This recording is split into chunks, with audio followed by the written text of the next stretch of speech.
Anti-drug operations kapulisan sa Mandawi City kaginiha misangpot sa pinusilay dihang nagmagahi ang target. May aksyon pa kini pagsibat o pagpaligis sa pag nag-operate nga mga pulis. Hantod nga naking pinusilay og na-corner. Adunay live update si Nico Serino. Nico?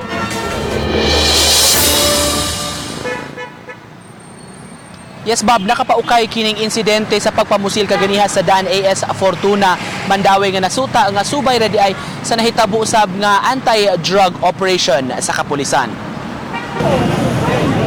Gitapukan sa mga tao kining lugar kun diin hagba ang drug suspect. Pasado alas 8 sa buntag, mihimo og buy-bust ang MCPO Station 6 sa may Dan AS Fortuna. Apan human mabantayi nga pulis ang katransaksyon, giingong misukol ang sospek og namusil. Bisan kun gipabuthan na ang ligid sa iyang sakyanan, nakapadagan pa ang target o giingong miligis sa mga pulis. Tungod ini, nangapangos ang duha ka mga pulis nga sakop sa Drug Enforcement Unit. Despite nga nagpailan na pulis, giligsan gyapon akong tao, naluwi kay na siya nagkasabad-sabad din tao. Ang motor na tumba. Mga 300 metros ang distansya sa nadaganan sa sakyanan paingon sa parking lot sa usa ka establishmento. Didto na siya na corner sa mga pulis ug nahagba. Giila ang target nga si Jason Villa, 38 anyos, nga gidala na sa Tambalanan. Pila ka buto? Tulo. Tulo. Dayon? Tulo. Nangato may dito.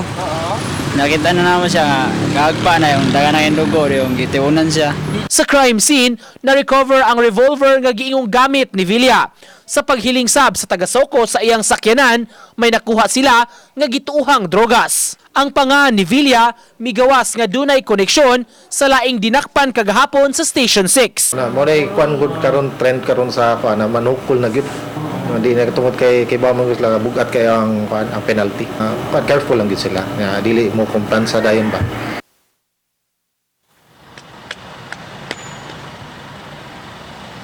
Gikumpirmar Bob karong hapon ni Major Ipong ang hepe sa Canduban Police Station nga nagpabilin sa pribado nga Tambalanan ang ilang target nga si Villa nagpaalim sa iyang samad pinusilan. Under arrest kini ug pabilin nga gibantayan sa ilang mga personnel. Samtang katong mga pulisab nga nakaangkon og gamay nga mga pangos gumikan sa insidente napatambal na sab sa MCPO sa Mandawi City District Hospital. Bob.